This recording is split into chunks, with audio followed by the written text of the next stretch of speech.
Peace. 3 being a magical number as far as what? Throughout the majority of religious texts, historical religious texts, the Hermetica, the Emerald Tablets, basically everything that we have that connects us to what we as mankind consider the divine, the number 3 appears. That's interesting. So I've been questioning how this conversation, because me as a person, I try to break down everything to its truest, simplest form, right? And even simple is not simple, but simple in what you're referring to is what's the issue with language, right? For me, to me, experience, or my opinion is language is a collective experience of everyone's perspective of what they're viewing, right? So within that, I think we've lost sight of the root to what collectively made a word, if that makes sense. Yeah, that's phonetics. That's going into what's the me and the brother and Thunder talk about it all the time. What's the name of the breakdown of words? The study of the breakdown of words. Uh, uh, Damn, I'm dumbing out. There's an actual study for all root words. I forgot what the term is. I don't know why it's on the tip of my tongue and I forgot it. But yeah, no, I know what you're talking about. Everything has a root word, and if you break everything down, you're able to get back to where the word started, how the word started, what the original tonality of the word was, and original meaning of the word was, and how we got to where we're at with the word now. Right. So something as simple as all right, I can't really give an example right now, but to put it in perspective, what I'm realizing is there's 10 different ways to experience or explain one perspective as, of whatever. Let's say the sky is purple or blue, right? Someone else says Etymology. huh? Thank you, Abby. Etymology. And a what? Etymology. No, not linguistics. Etymology falls under linguistics. Etymology is the study of words, root words, where they originate. The etymological breakdown of a word will show you exactly what time period a word was created, what its original meaning is, and the connotation that we have of it now. Example is, I am black. That's not a fucking thing. There's no such thing as black people. Right. Black people don't exist linguistically. Right. And from an etymological standpoint, if you look at the etymology of the word black, it's devoid of light, a being without light, a space without light. So there's no human being that's black. Right. Because we're all, from I guess from my perspective, we're all just chocolate. No, we're all beings of light. Even if we're looking at things like chocolate, chocolate is a fucking food. Right. Yeah, I mean, like if we're really trying to like get to like the root of it, even when we say things like I'm chocolate or I'm cinnamon or I'm caramel, that's fucking food. Those are flavors. Right. Yeah. How old are you? Realistically, what we are is human. Like people use these colors, and that color system is a very new thing, realistically, to human beings. If we're just looking at a historical context, we're humans, period. And humans were breaking themselves down at one point based on just the regions they came from. And if you really wanted to get to the root of what we as a people are, we're Moors, and we're of Moorish descent. Elaborate. So the Moors were the people that spread information amongst the world, going all the way back to Kemet, which is what Egypt was before it was invaded and renamed Egypt. And the Moors were the ones that gave their history and their science to the Europeans. The Moors were the ones that were here on this land. So you have Islamic Moors, and then you just have the Moors. And the Islamic Moors only happened after the Holy Wars, when there was an invasion of the Muslims during that time period, when they started conquering what is now all of the United Arab Emirates. Oh, interesting. See, I haven't I guess I need to do more research into history. I haven't, I guess, dived in that deep. But in my opinion, I got a question for you. What has led you on this journey of helping people, Helping myself.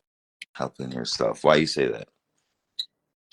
It's intrinsically the most selfish thing that I could do. I recognize myself to be a reflection of the human experience and a piece of the source. And if we're all pieces of source, damage that I was doing to other people when I was on quote unquote demon time and fucking shit up left and right, for sometimes just for the sake of fucking shit up, I didn't want to accept that I was fucking myself up in real time. I kept trying to separate myself from that human experience. That I could do all this dirt to everybody else, and it wasn't me intrinsically destroying myself and destroying pieces of myself.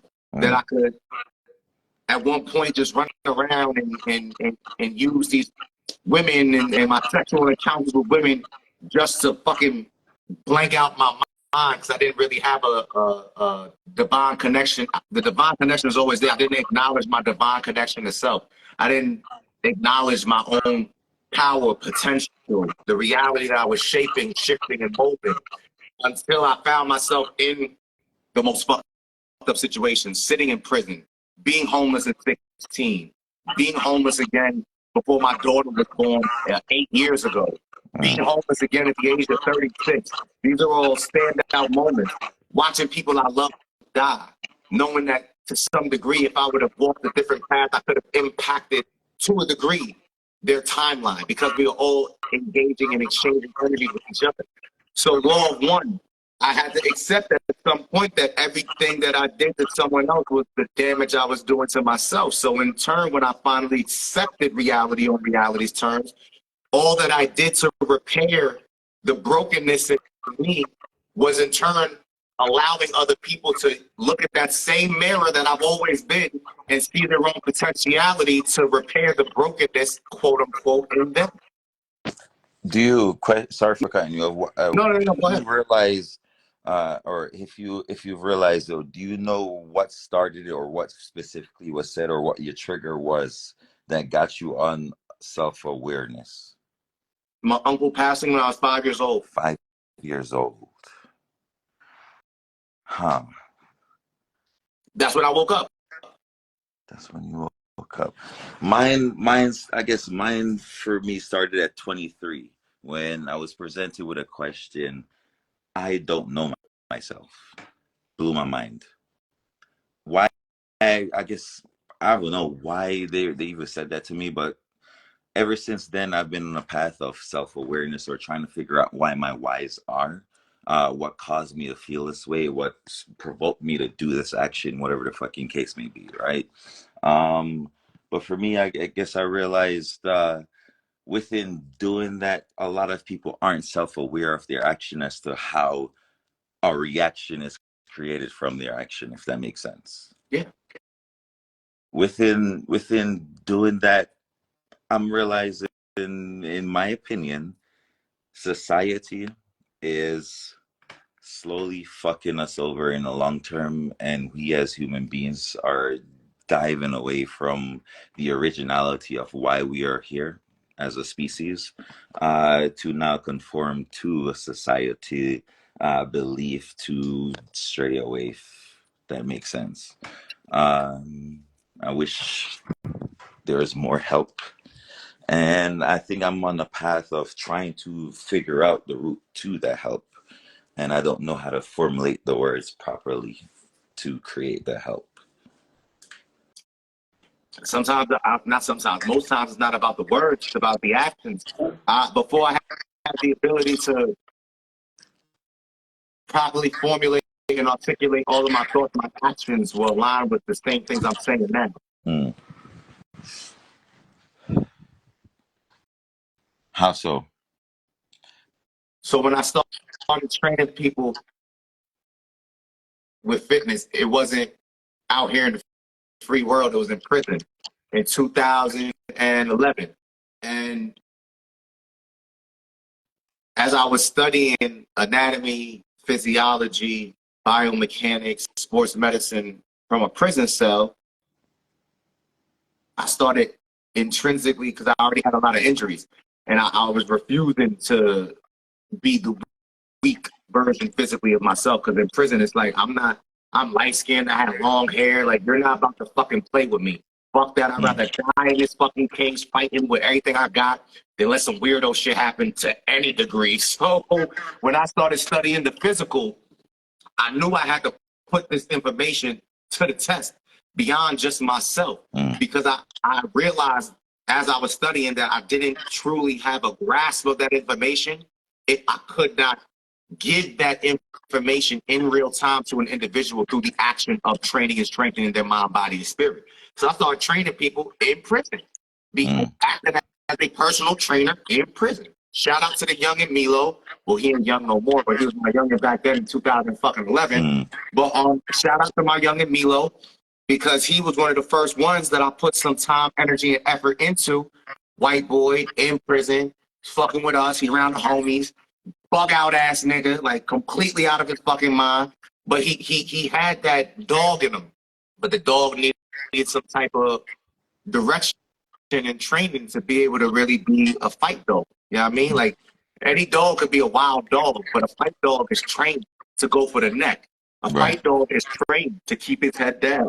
Pardon me, so his neck don't get got.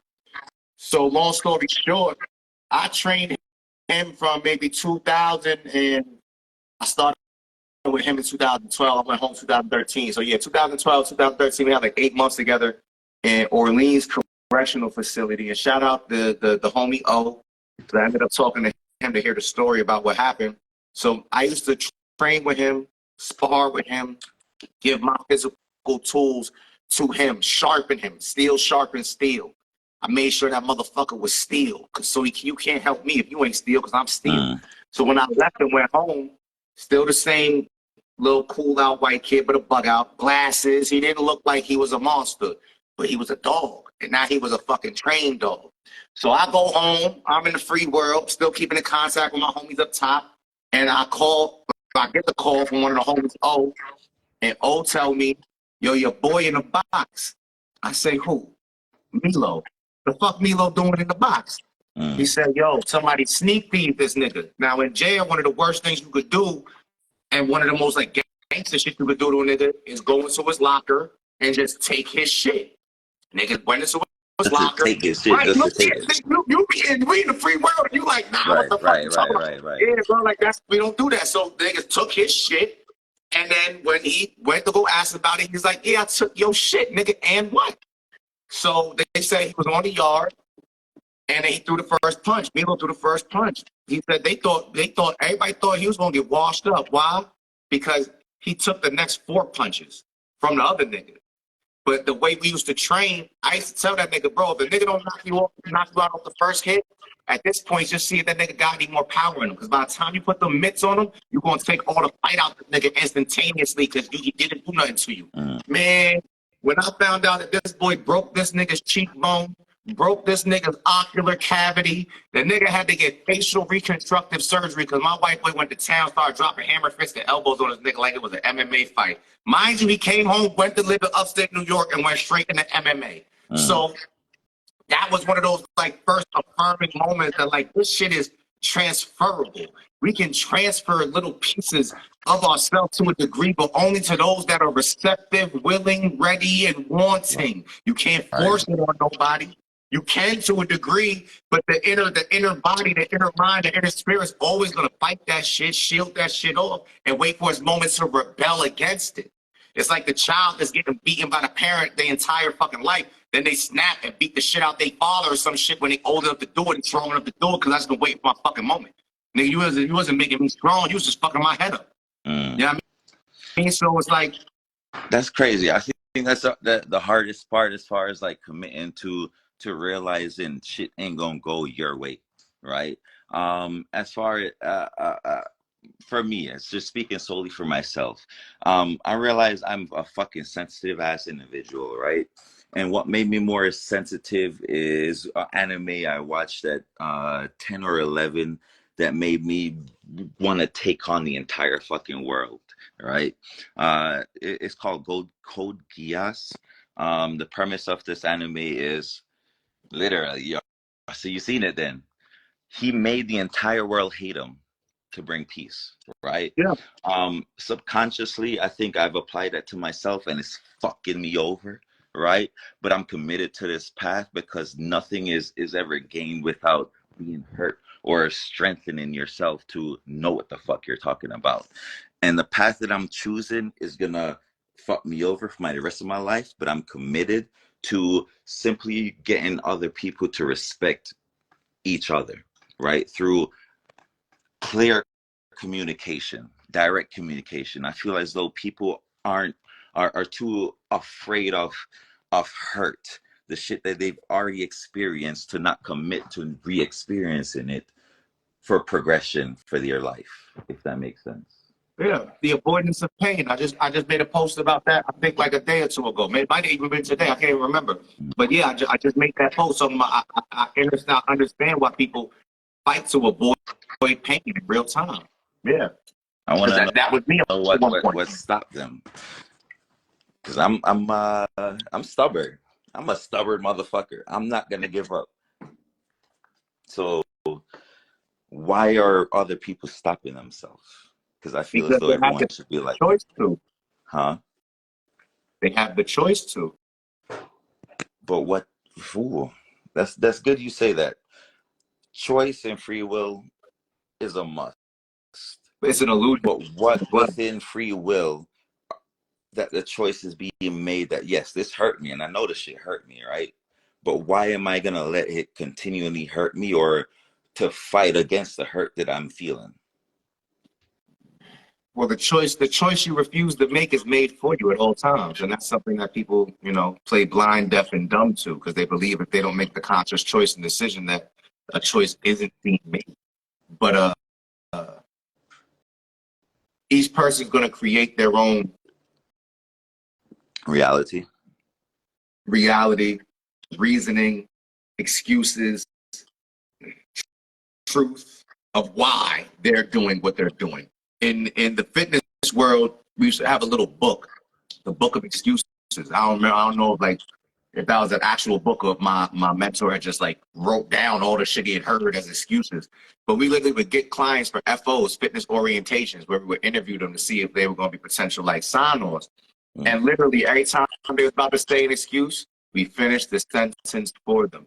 They'd be like, well, I want to do training, but I don't have time, right? Oh, Right. I want to do training, but I'm not motivated, right? Oh, I want to do training, Excuses. but and it's like we knew every fucking thing you was going to say because as different and individualistic as people believe they are, it's like I said earlier, law of one. We're all just reflections of the same fucking lived experience, just at different points on the continuum of life. And no one wants to accept that until you sit in a room across with somebody that knows every fucking excuse that's about to come out your mouth before you say it, and they say it for you. Now you sitting there scratching your head like, well, I mean, I guess I'll sign up. When can I Right. start? Because a lot of us are just looking, again, I made another post about this shit. A lot of us are standing on the edge, the precipice of our own reality. And we know that if we take this quote unquote leap of faith, that everything we want is right down there. But in the same breath, we're recognizing the human experience, creating the fear, false evidence appearing real. What if there's monsters in the shadows? What if there's no landing in that darkness I'm about to jump into? What if the ground gives out? What if I break my leg? You make up every fucking excuse, but the one thing you didn't say is, what if I land and everything I want is there? The Right. one fucking thing we don't say to ourselves. What if Right. I jump off this fucking edge and everything I've dreamed about is down there waiting for me? And then all of us, if not most of us, are just waiting to see someone else standing on the edge of the precipice of their own reality to jump down and then say, hey, it's all good down here. Then everybody else start jumping off the hill. That to me, what you're saying that's a lack of individualism. Individual individualism to me would be okay. You question and you believe everything that you're receiving at the moment in time, right? But you're not discerning what you should believe and what you shouldn't believe, right? Not everything that's presented to you, right, is gold, diamond, nothing, right? You have to discern for yourself. And I'm not saying this is true, but in my opinion, from the people I've I've interacted with, people are followers. They believe the shit that's presented to them without any questioning, okay, why the fuck is this shit being presented to me? And I had to fucking really think about that shit for a while, because up until a certain age, I believed everything that was told to me because I was a fucking follower, right? Someone that's older than me, they have more experience, I'm gonna believe them. Until something as simple as, okay, the reason as to why it rain clouds or it's raining, right, is because of smoke. We're burning this fire and it's smoke coming out the fucking air. Questioned why and how does that make sense, right? Within just asking why for every reasoning for anything you're experiencing, you're going to create your own answers. And in creating your own answers, you're going to learn more about yourself. That's where I don't know myself started my journey. Never believed it, because I thought I knew myself, until I realized I'm following everybody else. I'm fitting in just to feel liked. Part of being alive to me now is going to come with hate. Primarily dislike, hate, because you are not like the rest.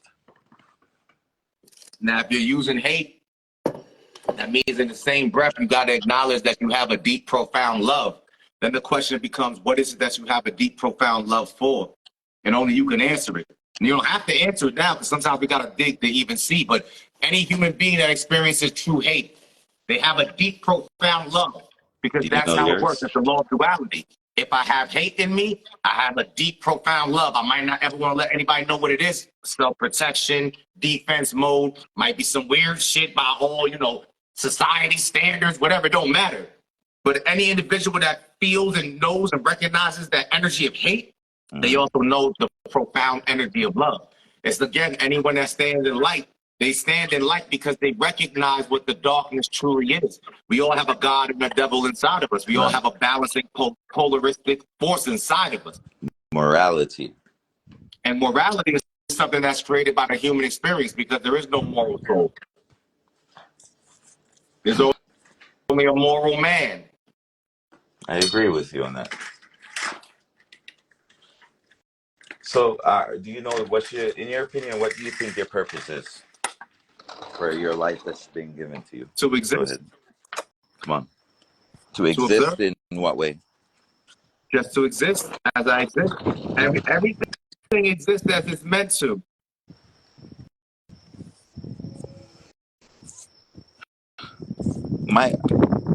What I realized so far, as far as for me, right? I think my purpose is to help people.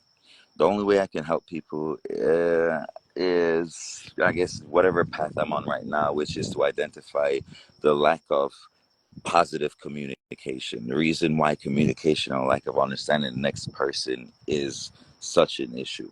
I don't know how to fully help that, and I want to learn more about it. You found your why. Yes. That's your why. But I'm still questioning why my why is, because my why is creating more pain for myself. You already answered it. You answered How so? in the acknowledgement of the pursuit. You want to help to bridge the gap of communication with people for no other reason than to elevate the frequency, it seems, of the human experience as a whole, the collective. Well, how else will you be able to even potentially tap into or help the collective if you don't understand the pain of a collective? Which means that you as an individual, quote unquote, being a part of the whole, has to experience more pain than the average. The same way I have experienced more pain than the quote unquote average, so that I can relate to so many different people, different walks of life, different groups, different religious backgrounds. I got people in Africa that follow me, people in Russia and Bosnia that follow me. I got people around the world that'll be like, yo, bro, you're speaking to my soul. No, I'm just speaking to the human experience. The human experience. I find it funny you say that, because the human experience, from what I gather so far, mind you, I'm turning 32 this year. Most of interaction with other person or another person is primarily negative. Why, I think, is because people are defensive for whatever reason that they've experienced in your life, to shut themselves down from progression. Now, progression will be, yes, you understand that every conversation, every interaction with another person is not going to be the way that you envision in your mind, because you're your own individual, right? Such as they are. And within that, I'm realizing that there's multiple ways just to explain or communicate one simple, like, experience, right? And because people are so stuck on their particular word for that experience, or progress, I'm not sure if that is what's causing it, but in my opinion, that's the primary reason. People are too defensive to acknowledging or understanding another person due to their own self-inflicted limitation from their life experiences so far. Well, majority of us we're projecting. Right, literally. And the question to me is, why, or what's your reasoning for rejecting? Yes, you've been through the pain. You should know what it feels like. You know what you don't want to experience again. Your phone muted. I didn't hear the last thing you said. Can you hear me now? Yeah, that should not prevent you from wanting to be happy despite you experiencing something negative.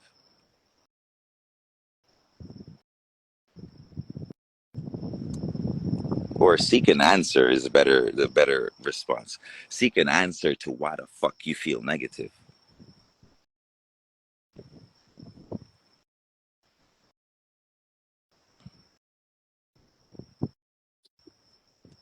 I would have to observe that each individual, depending on what point they're at in their own existence, don't always have the ability to interpret the negative feedback loop that they're in until it's made known to them by them damaging and or hurting something or someone that they have true care and concern for. So what would make them understand? If you've let's hypothetically, if you tried from A through Z, right? These are all different ways, all 26 different ways to explain the same thing to someone, and you still don't get it after that. What would your mindset be at that point?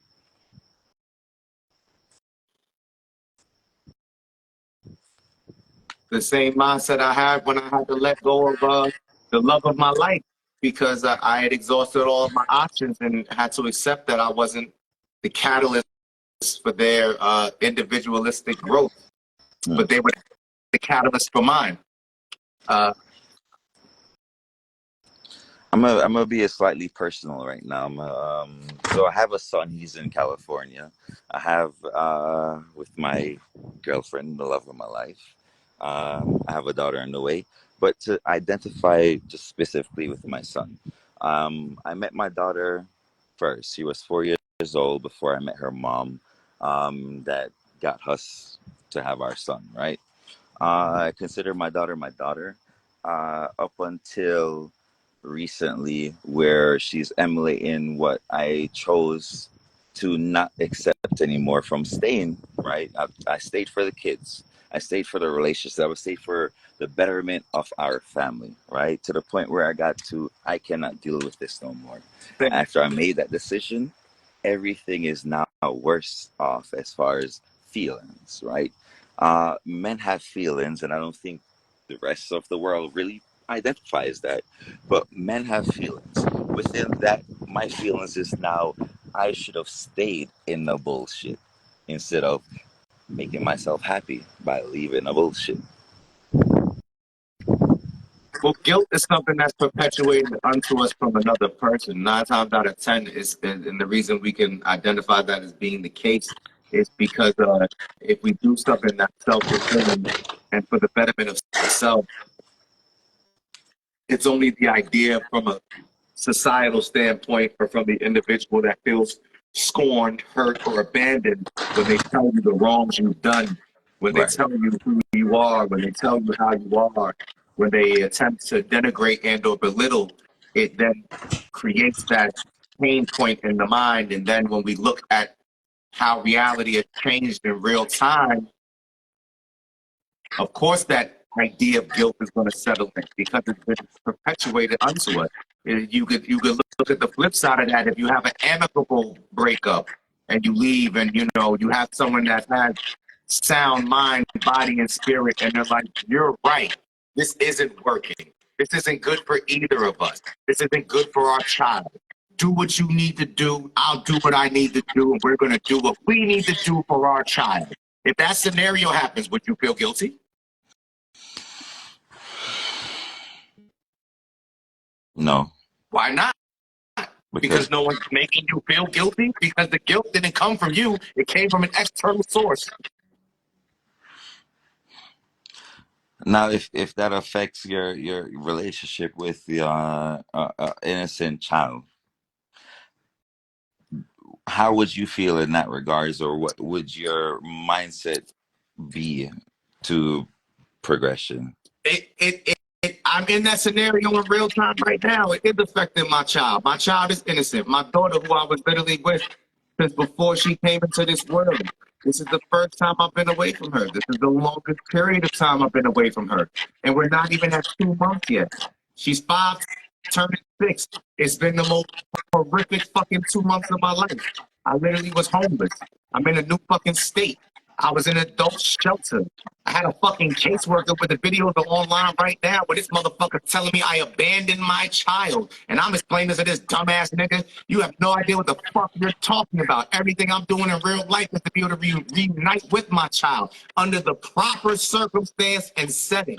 So I understand, I overstand, I understand, I recognize and realize that I made a choice to stay for the betterment of my family, and in that action of denying who I am, denying how I am, denying my prerequisites for a healthy relationship, that all I did was damage someone else inadvertently and damage myself.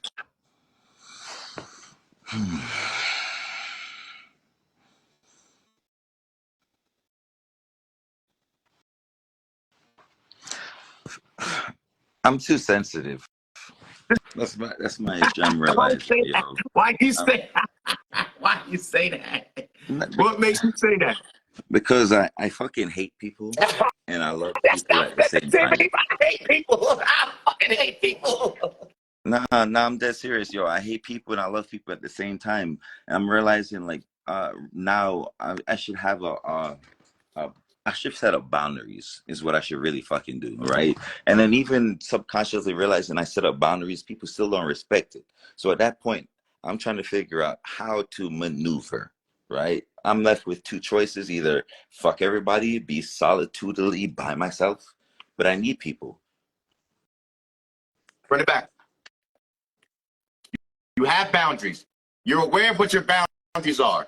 I said it to many people, including myself. You don't have issues with boundaries. You have issues with enforcement. You didn't enforce your boundaries. There's a fucking difference. But how are you supposed to do that when people don't respect By it? being the bad guy in real time. And that's where it gets tricky. You said you referenced Code Geass. You referenced the anime. Yep. I'll reference something even deeper. Machiavelli, Letter to the Prince. You want to be seen as a fucking diplomatic ruler and loved by the people, then just know that at some point the same people that you want just the love and adoration from are going to fucking destroy you. Because the people don't want a kind-hearted leader. They want to know that my leader's a fucking tyrant. That if these invaders come, my leader will tear their fucking heads off to protect this kingdom. That's a tyrant. Right. But they just don't want you to rip their heads off. But they want to know that you'll rip heads off.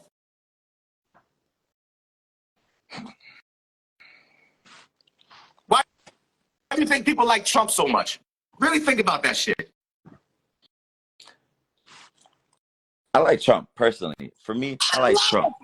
Nigga, I'm not.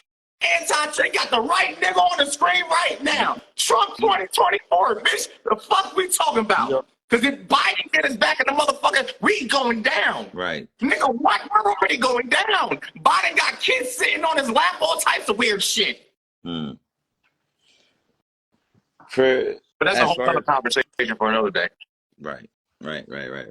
People but now like Trump because Trump mirrors.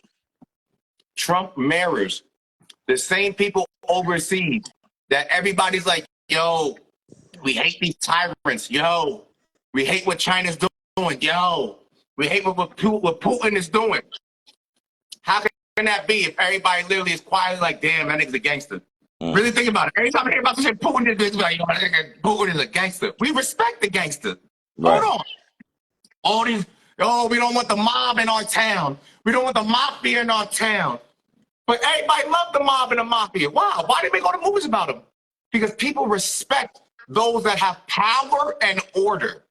Right. Everybody pretends when it comes to them being hurt, don't use your power against me.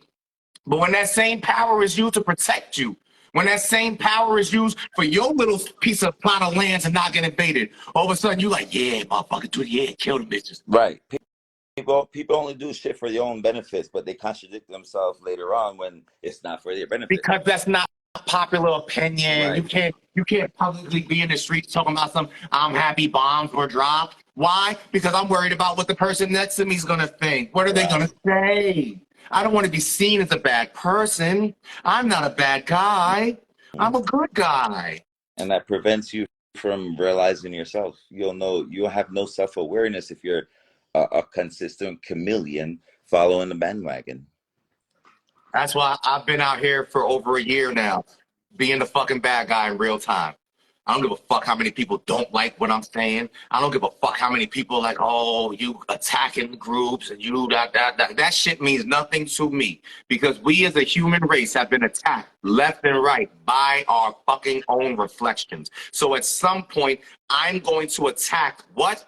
The weakest part of me. And why does that upset people? Because it makes them recognize the weakest part of their motherfucking self. No more, no less.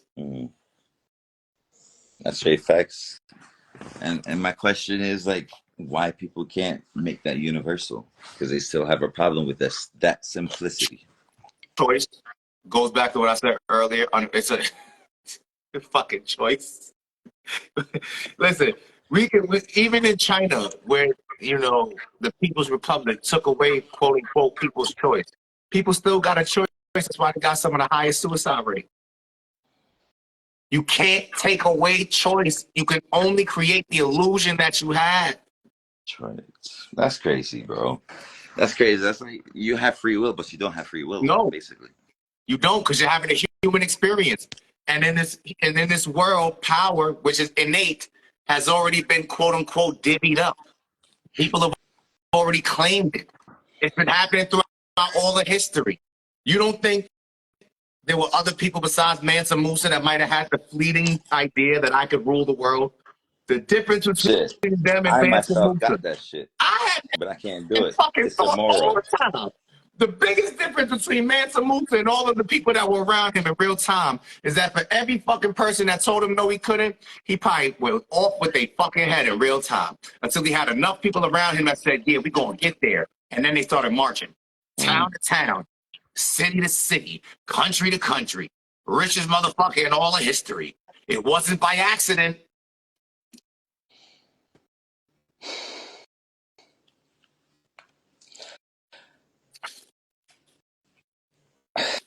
I don't know, like, all right. My mind is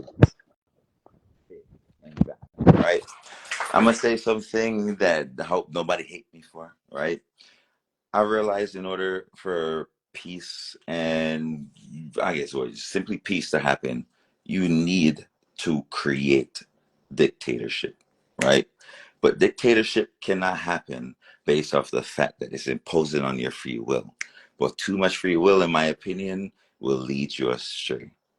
So how can you find a balance in between the two?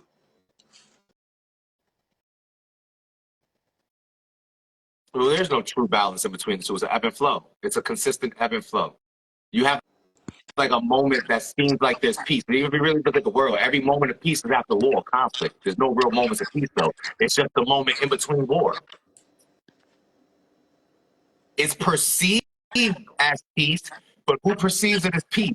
The people that aren't fighting the war, the people that are the farmers on the land, the people that aren't in the kingdom, sitting at that round table preparing for the next war.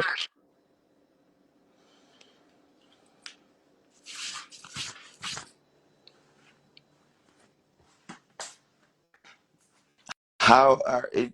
You have a daughter, you said, right? She's how old? She's about to turn 6. Do you have concerns as far as let's say dating once she's older? Yeah, of course. What's your concerns? That you're gonna end up around these fuck ass niggas in this planet, and they're gonna be putting that fuck ass energy in her circumference. Are you worried about There's that? a potential that because I'm not now in her day-to-day life, that she's going to absorb lessons and mannerisms that I thought to not have around her, which could potentially weaken her spirit and open her up to the fuckery. But then in the same breath, I have to accept that life is a journey and I can't protect people from their life experience. Damn. I'm glad you said that, man. I got no more fucking questions, yo, because shit, that's free will as a whole, as far as being a human being to do whatever the fuck you've been placed on this planet for. But still, yo, why does it have to be so fucked up? And again, I'm overly sensitive. I realize that I can't shut my brain up, and I want the best for each individual. But within wanting the best, I'm not happy. Literally. And I've always felt like I've been misunderstood in every situations I've been in, even in the family that I was born in. I was a black sheep. No one understood me, this and that. And I questioned why no one understood me. To realize I'm just fucking different, right? Within that, the differences that I guess the difference I realized for myself, I'm trying to identify or help with the rest of the people that because I've experienced it before, which would be simple interactions. My misunderstanding comes from interacting with the next person. Within interacting with the next person, I'm realizing I'm just misunderstood based off of they aren't committed to giving me the time of the day, I guess, whatever, for whatever the fucking case may be. But nonetheless, me expressing, all right, you've made me feel this way, which is negative, should not be a negative after the negative initially, right? It should be a positive, trying to learn, hey, you made me feel this way. Why is this? And for me to understand, or whatever the fucking case may be. But within doing that, it's never going to come across. I'm realizing. And I don't know how else to explain that after I'm at Z. You're not meant to. You've exhausted all options. And now it's on you to accept and deal with reality on reality's terms, or choose not to, slip into cognitive dissonance and create a potential negative feedback loop for yourself for no other reason than you refuse to accept reality when you saw it for what it was. Because that's your choice.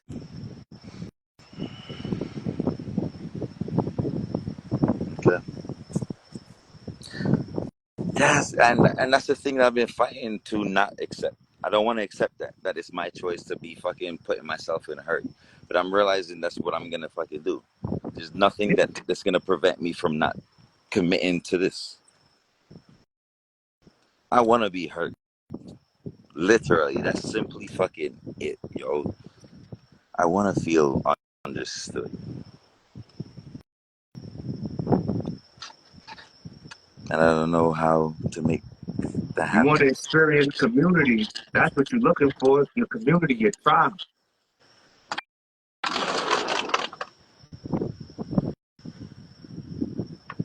Why you say that?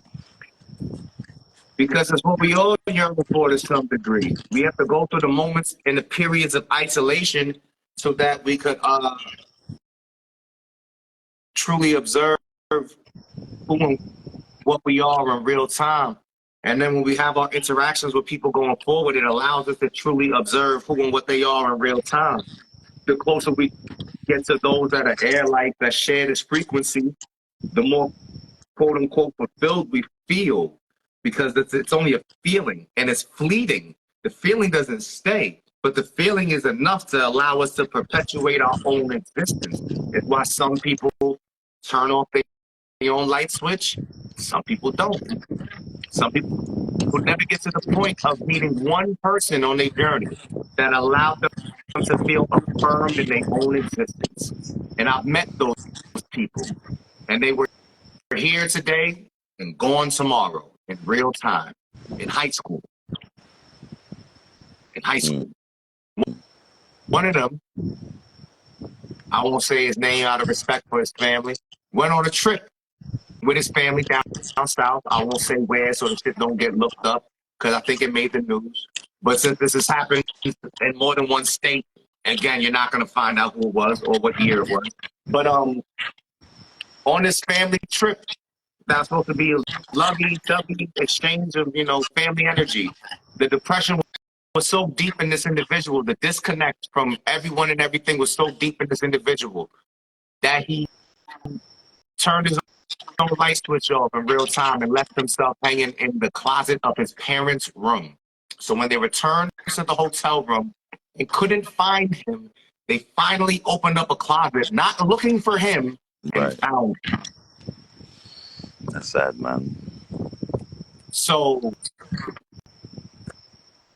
as someone that's dealt with suicidal ideation, as someone that's stood on that precipice, ledge, and edge of reality and sanity, I understand, overstand, and recognize how fucking quickly that choice can be made and how fucking easy it actually is to make that choice. Right.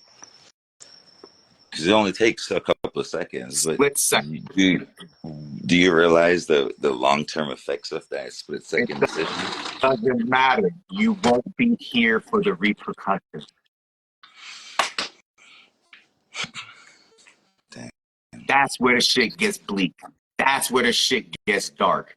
I said it in a song I wrote almost a decade ago. We don't gotta have feelings of remorse and pain and talk about the people that are gone. It's those that are left behind that are dealing with pain. Right. It's those that are here that are dealing with these human emotions and experiences. It's us. All right, how old you said you were? 34? I'm 36. 36, okay.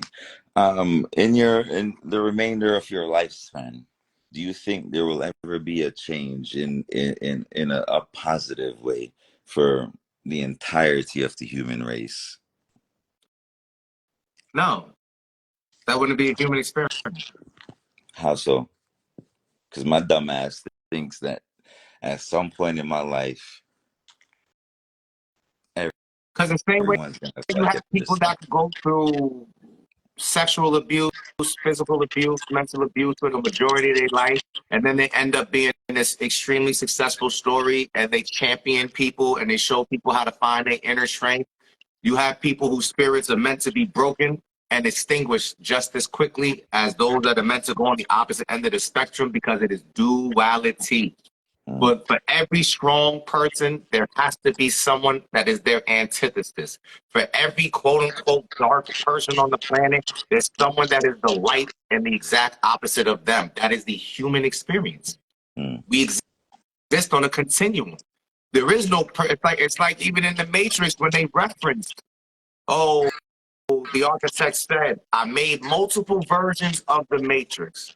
And the first version I made was the Paradise Matrix, and everything was perfect.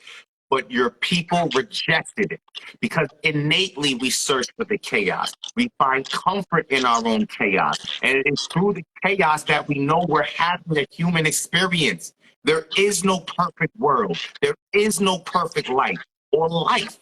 It doesn't exist. It never has. And the only time we even have a reference point of it is in a written word by a man about the heavens and the gods but every other experience about what man experienced here on this fucking physical plane is filled with pain.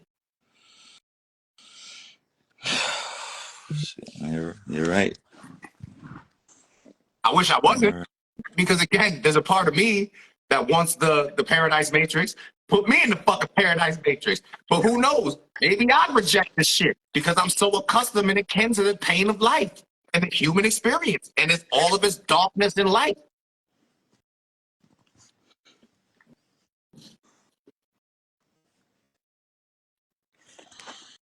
I don't know what the fuck I can say, yo. I understand everything you're saying, and all I'm hearing is pain.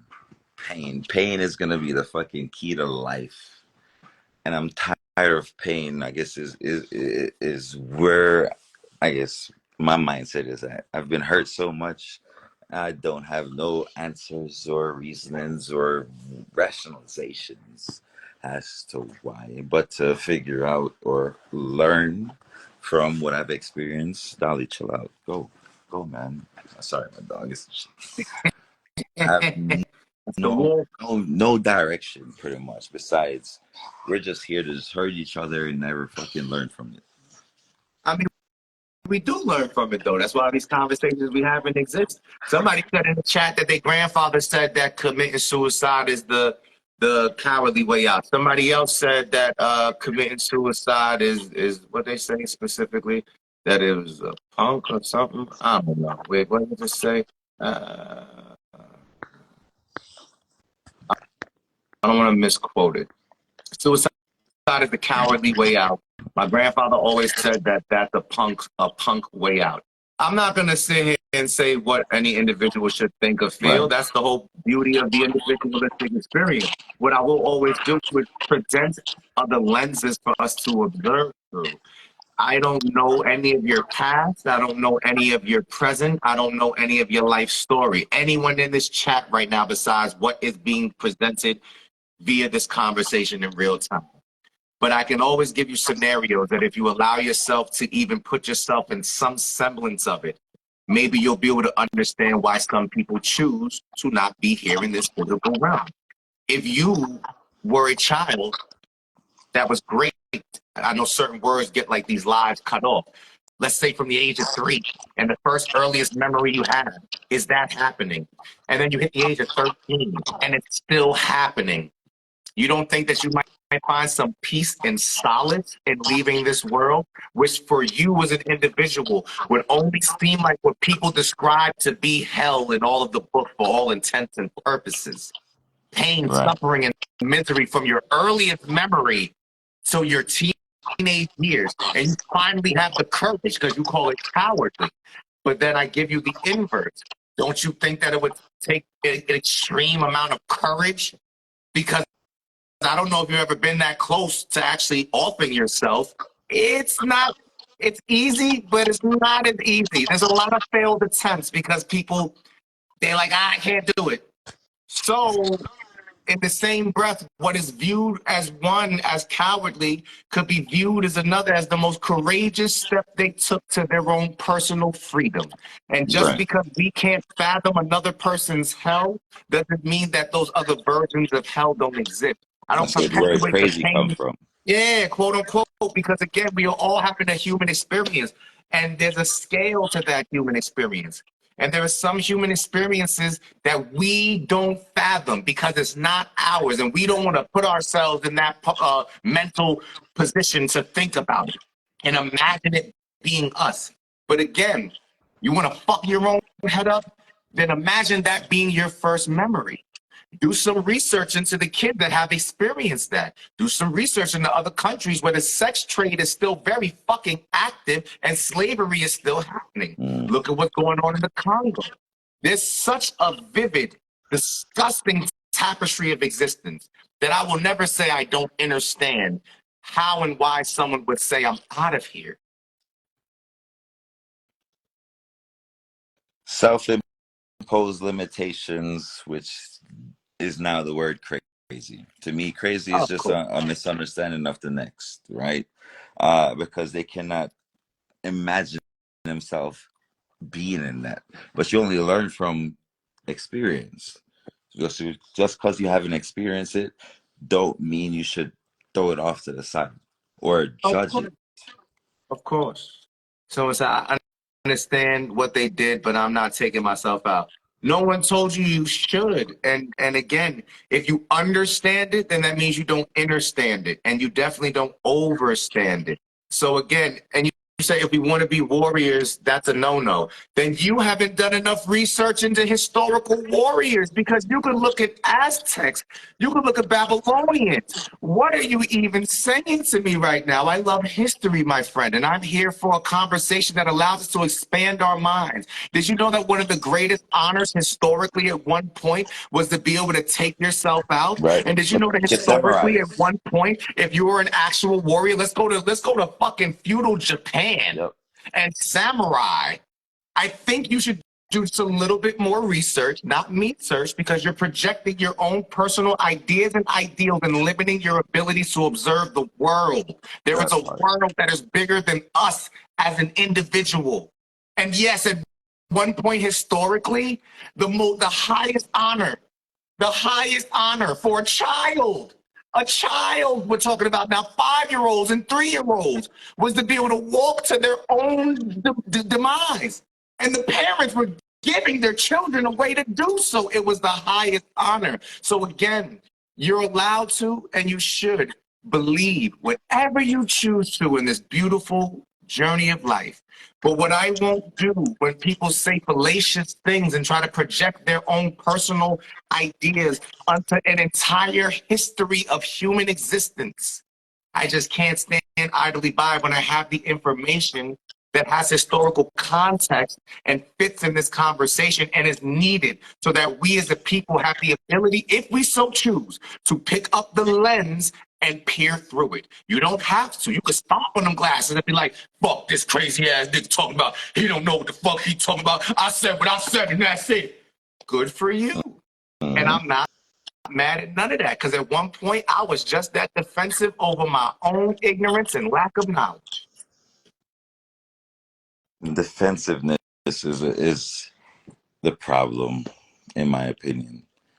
People should be more open-minded to what they limit themselves to knowing more about. It's dimension on dimension that we can't even fathom. Reason you can't project on people if you don't overstand. 100. That's why I do my best to be the observer and to listen. When the samurai got killed, he had to put the knife in his chest, right? Not in his chest. You're talking, if I'm not mistaken, about Hadi In Kadi. his stomach, And yeah, it it was says not, an L. first off, if the samurai was killed, he couldn't kill himself after because he was already dead, just so we're on the same page.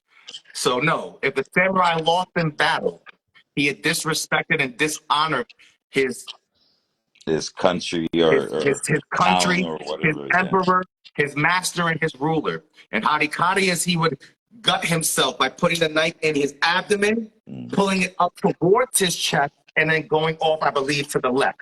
Yep. Meaning that there was no chance for him to be saved. There's no fucking shot. It don't matter if the homie want to bring you back. No, my brother. No, nigga, I'm out of here. I'm out of here. Because the Of your own highest choice. disrespect was to lose at one point. I don't want to be here if I lost. What? Right. I'm saying, so again, there's a certain level of just observation. I'd rather be a coward in that instance, because I ain't finna stick no knife in my stomach, pull that bitch up towards my chest bone, and then go to the motherfucking left. I ain't got that in me. Now, give me a 9, I might go, boop, and we might do that. Right. We might do that. But all this, nigga, y'all got it. Listen, I'm like this. Oh, this is crazy. Like, you got it. You got a level of courage that I can't even fathom. Listen, people don't even have a semblance of what we consider honor nowadays. That whole honor amongst thieves and, you know, an honorable man and an honorable woman. We in the sexy red era. The what? The sexy red. We in the sexy red era. All right? We in the zesty man era. Nigga, you not too sensitive. We got niggas out here twerking for dollars.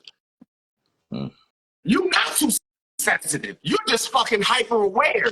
And that shit hurts. The more you know, the more pain you have to experience, because with knowledge, there is a cost. And that cost ain't nothing that's tangible. It's the fucking ability to be ignorant, blind, deaf, and dumb and just go, yeah, life's just hot. Yeah, for the fucking dumbass. Yeah, just be a follower. Yeah.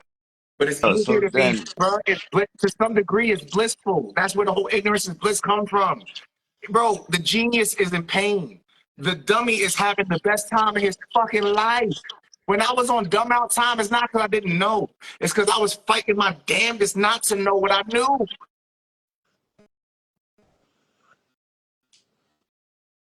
Is that still a struggle for you? Yes. I told you, bro, I wanted to drink tonight. I just went to go see mama and help her, and just seeing her fucking shed a tear, nigga, that shit made me want to go hurt somebody, nigga, because I couldn't take her pain away. And I'm like, damn, nigga, I want to numb that shit. Oh, I wish I had a drink. Oh, I wish I had a blunt right now. But I'm like, nigga, I can't escape this pain. If I want to be of service to anybody, I gotta be of service to myself. So I gotta experience this pain to the highest fucking degree. Every little ounce of it, every fucking moment of it, I gotta just embrace that shit. And this shit is garbage, nigga. I'm not gonna sit and be like, oh, guys, join me on this fucking luxurious ride in the knowledge of sex. Fucking hell. It's fucking pain.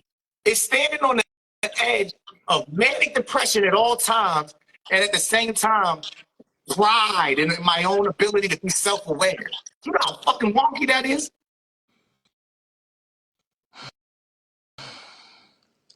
I just lost my sister and my cousin and my brother. I'm taking care of mama right now, and that shit hurts to see her die in front of me. Listen, like I said, life is nothing but a series of painful events.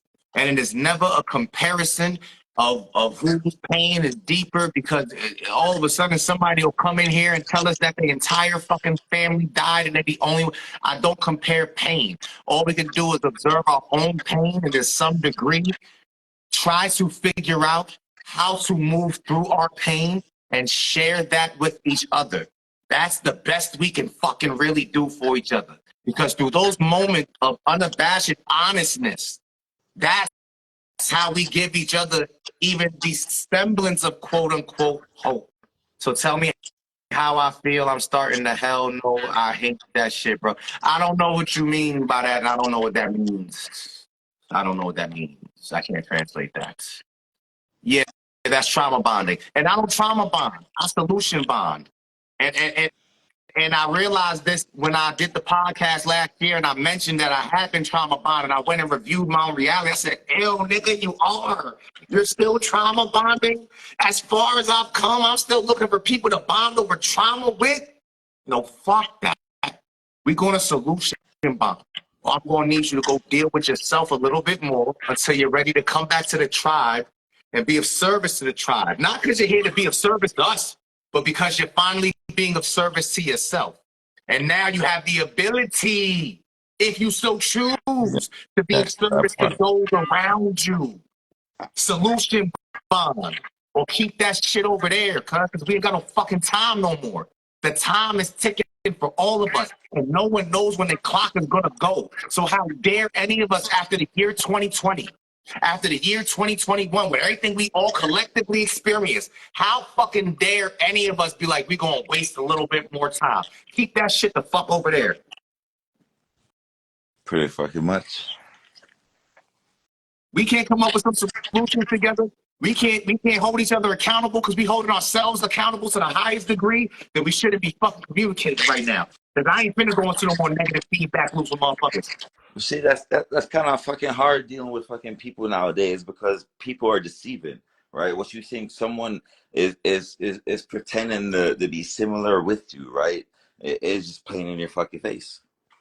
So how are you supposed to differentiate or even make a fucking impact when you can't even discern people's true intentions and understand that, yeah, you could fucking just commit to just doing this just to shit and giggles, right? Yeah. But for me, I realized I require the acknowledgement that, okay, yeah, I'm making a fucking difference in order for me to commit to the path or to continue.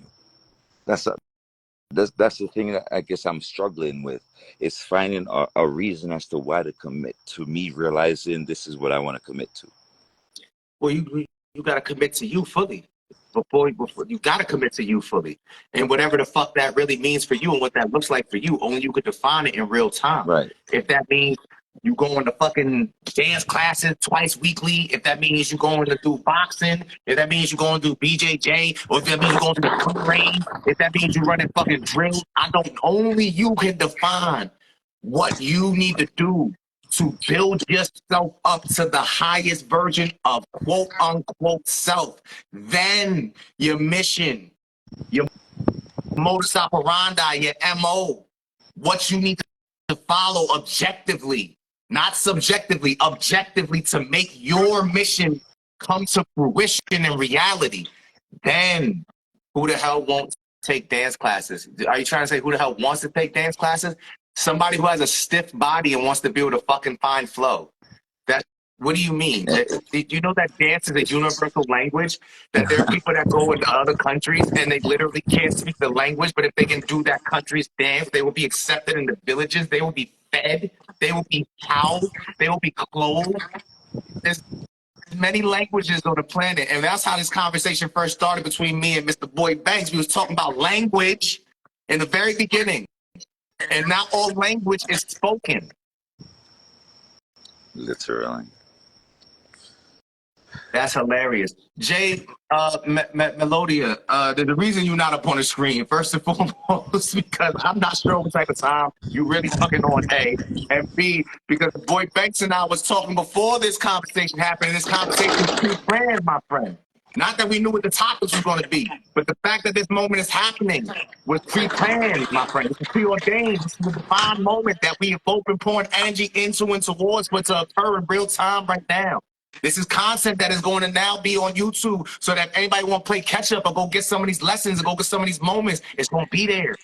I'm going to clip it up and make sure that we can get some of these real golden moments we caught here, because I'm not even going to really know everything we caught here until I watch it on playback. None of us are. Right. At least it's an honest truth, bro. It's okay. I still say God bless you. I'm not sure what that means, but all blessings unto you. Peace, light, love, and abundance. Because again, it ain't no slight and or distance. It's me letting you know what is happening right here in real time. What y'all really walk into. And I see, yo, I'm not even really paying attention to what he's saying. I'm glad you're reading it off, and I guess just to identify, right? That shows a problem with just trying to communicate or understand the next person, right? Everyone has their own opinion, which is valid. We are all entitled to our own opinions, right? But there has to be a discernment between which direction that's beneficial.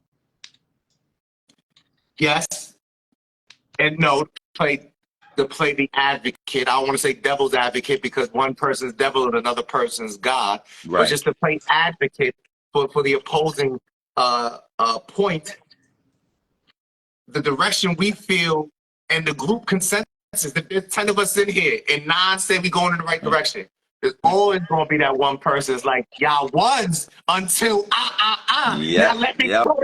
Yep. You need to go.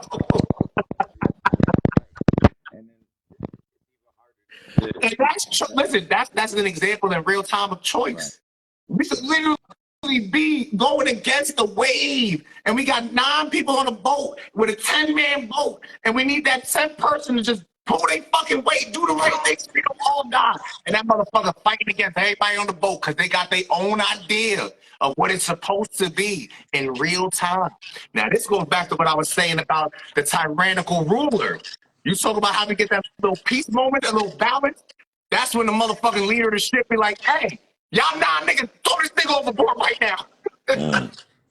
Throw that nigga the fuck off the boat right now. We not talking about this shit no more. Because we making it to land. We not about to all die because this one nigga don't want to listen. But anybody that's ever been in armed forces, anyone that's ever been on a team, we all understand the greater good. We all understand the idea and concept of the greater good. It was taught to us. It was drilled into our fucking brain. So that's why when we get that, oh, this is the group, this is the order from the top down. I might not understand that order, but there's somebody that's in a position to observe this shit, and I'm about to follow my fucking orders. I'll question it when it's done.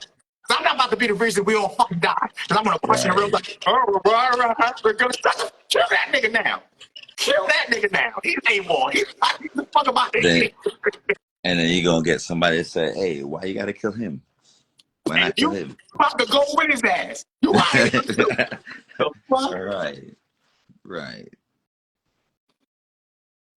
Well, you gotta man, be who you are no matter what. Listen. That's funny. That was really funny, which Jesus said. I don't know what you're talking about. Now you're talking about Jesus. Listen, well, I'm talking about soldiers, and I'm talking about warriors, and I'm talking about the change makers throughout history. Because if we really be honest now, any and every change that really happened, it happened forcibly. It was not through no motherfucking peace talks. It was not through no motherfucking, hey guys, what I think we need to do is, nah. It was, yo, listen, can't none of y'all motherfuckers beat me? I got 10 motherfuckers with me. Can't none of y'all motherfuckers beat them?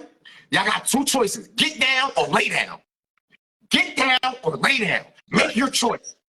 Because if you don't make the choice, nigga, I'm making a choice for you. And the choice was lay down. So then you, in order for true grand scale fucking unity to happen, you're saying force has to be dictated or implemented, right? Yeah. Bro, talking about he from New York. I'm from New York, bro. I'm from New York. That shit don't mean nothing to me. I don't give a fuck where somebody from, bro. That's gangbanging shit. Nigga, you talk about where you from, nigga. That shit get niggas off. Where you from? I give a fuck.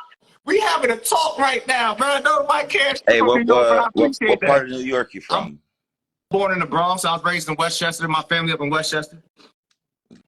Yeah, I live in Far Rock, Queens. Hey, what about, what's his name? Jay shout out my homie Spider. Shout out his queen, Egypt. They from Far Rock. I got a lot of people out there. I got a few homies out there. But shit, man. My phone's about to die. I'm about to hop off. This is a good one. Talking to you. And we gonna talk. We gonna talk. All right. This is a part one. We gonna get a part two for sure. Yeah. We gonna talk more about that one. But it was good talking to you guys. Hopefully you enjoy the rest of your night. Yeah, man. Peace, light, love, blessings unto you, man. Stay the course. Yes, sir. You too, man.